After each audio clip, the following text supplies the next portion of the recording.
మహమ్మద్ కాసిఫ్పై ఆయన ఆఫీస్కి వెళ్ళి దాడి చేసిన దుండగులను రఫత్ ఖాన్ మరియు వాళ్ళ అనుచరులు రౌడీ షీటర్లైన ఒక న్యాయవాదిపై దౌర్జన్యంగా దాడి చేసి తీవ్రంగా గాయపరిచారు. వాళ్ళని వెంటనే అరెస్ట్ చేయాలని గత 2 రోజులుగా న్యాయవాదులంతా విధులను బహిష్కరించి మానవహారం చేయడం జరిగింది. ఇంకా వాళ్ళని అరెస్ట్ చేయకపోతే ఈ సమ్మెను కంటిన్యూ చేసి ధర్నాను ఉధృతం చేసి రాష్ట్ర వ్యాప్తంగా చేయడానికి న్యాయవాదులంతా కృషి చేస్తారని రాష్ట్ర వ్యాప్తంగా చేయడానికి కూడా నిర్ణయం తీసుకున్నారు. బార్ అసోసియేషన్ తరఫున 2 రోజులుగా విధులను బహిష్కరించి ఇదంతా ధర్నాలు రాస్తారోకోలు చేయడం జరిగింది. ఆ దాంట్లో భాగంగానే ఇవాళ ఈ మన కోర్టు సర్కిల్లో మానవహారం నిర్వహించడం జరిగింది. దేవిదాస్ అడ్వకేట్, మాజీ ప్రెసిడెంట్ బార్ అసోసియేషన్. ఏదైతే సండే రోజు మా తోటి న్యాయవాది సీనియర్ అడ్వకేట్ కాసిం పైన కొంతమంది దుండగులు ఆయన ఆఫీసులో చొరబడి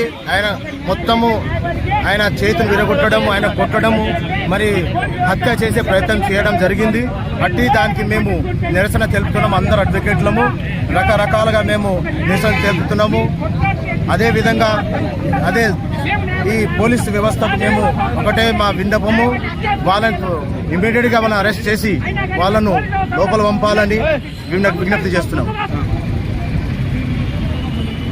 ఏదైతే న్యాయవాది కాసింపై దాడిని మేము తీవ్రంగా ఖండిస్తున్న భారత తరఫున గత నిన్నటి రోజు కూడా బహిష్కరించినాము. ఈ రోజు కూడా విధులు బహిష్కరించాము. వాళ్ళని ఎవరైతే దాడి చేసిందో వాళ్ళని వెంటనే అరెస్ట్ చేయాలని చెప్పేసి కోరుతున్నాము. ఆయన సొంత ఓన్ ల్యాండ్ని ఏదైనా ఉంటే ఆయనకు రిక్వెస్ట్ చేసి అడగాల, కానీ ఇట్లా దాడులకు పాల్పడము అత్యంత ఏమైనా చర్య. ఏదన్నా లీగల్గా పోవాలా, లీగల్గా చేసుకోవాలా అని ఏదైనా దాడులు చేసే సంస్కృతి మంచిది పద్ధతి కాదు. ఎవరికైనా మీకు అన్యాయం జరుగుతాయి, కానీ ఏదంటే కోర్టు ఉంటుంది, కోర్టులో ఉంటే యాక్షన్ తీసుకోమని చెప్పొచ్చు. అంతేగాని దాడులు ప్రత్యక్షంగా చేయడం దాన్ని తీవ్రంగా ఖండిస్తున్నాం. ఇది రాష్ట్ర వ్యాప్తంగా ఉద్యోగం జరిగే ఛాన్స్ ఉంది కాబట్టి పోలీసులు ఇప్పటికైనా అతన్ని ఎవరైతే ఉన్నారో నిందితులు వాళ్ళు వెంటనే అరెస్ట్ చేయాలని చెప్పేసి కోరుతున్నాం.